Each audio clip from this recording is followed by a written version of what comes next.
Сәлем кішкентай оқушылар. Бүгін біз қазақ әліпбиінің 42 әрпімен көңілді саяхатқа шығамыз.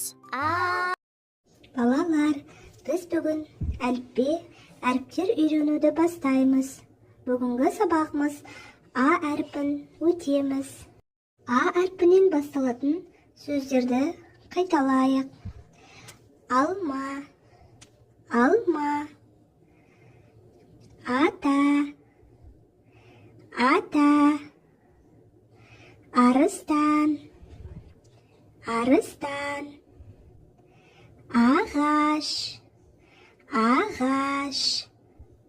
Асқабақ, асқабақ. Ананас, ананас. Айна, айна.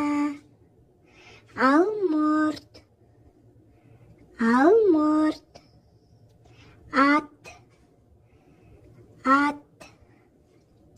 Алтын мен арман, алтын мен арман. Ай, ай. Ара, ара.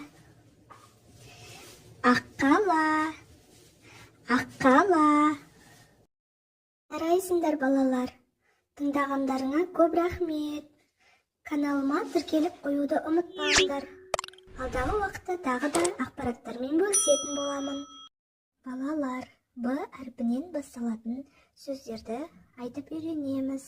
Менімен бірге қайталаңдар. Бақа, бақа, бақа. Балабақша, балабақша. Бояулар, бояулар. Бес, бес. Балық, балық, балық. Бозау, бозау.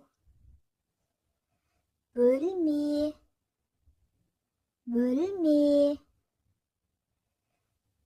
Балта, балта. Балалар,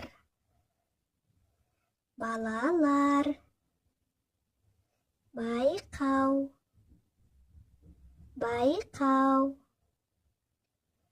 Билеу, билеу.